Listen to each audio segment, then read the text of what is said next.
USDA and the customs regulations in the United States are different in terms of human therapeutics. It's very difficult to get all the paperwork together to even ship cells.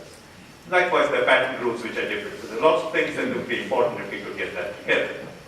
There's absence of standards and controls. And you heard from Dr. Yenish, and I think it was a beautiful example he gave about how you would not have found things unless you had the right controls in place.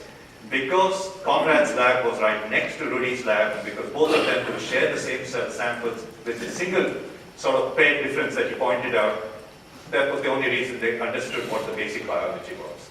And having that lack of standards which are widely available, because of a variety of reasons, has been a big problem. So I won't go through all of the rest of the roadblocks, but you can see, we went through this, we identified what kind of roadblocks may be there, and then asked, is there a way that the government can work in partnership with everybody else to see if we can remove some of these roadblocks?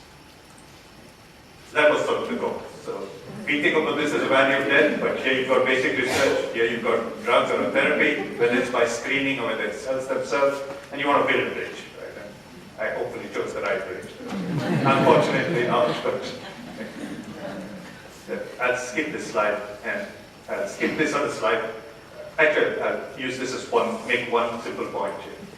The other piece that the government had to think about was that we did not want to interfere with what was already ongoing or what was actively successful in private enterprise, because we did not want to have this sort of unintended consequence of sort of regulations and the government interfering in policy and sort of being a roadblock rather than somebody facilitating the process. And so we also went back and mapped out what was already happening in the field with the assumption that if it's already successful, then we don't need to do something in that particular part of the regenerative medicine field. And so our focus, as you can see, is that for adult stem cells, for example, a lot of things already happen. There are well over 150 trials with MSC-like cells alone, right? There are more than 50 different companies. So it clearly seemed pretty clear to us that there were only specific things that were roadblocks for MSC-based therapy that the government might want to invest additional money or resources in. On the other hand, if you look at other cell types, there were a lot more issues with that, and they were not moving forward in the clinic, and so we wanted to make sure that our focus was appropriate as well.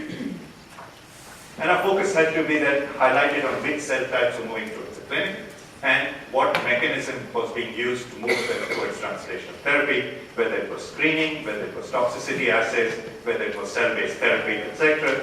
And we had to look at which parts of the government were involved in each one of these. Right? There were different institutes and different centers within the government that needed to work on these sorts of things as well. And so, for example, work on mesoderm tissues is really been a focus of heart, lung, and blood, while neural activities with mental health and with the Eye Institute and neurological diseases and stroke.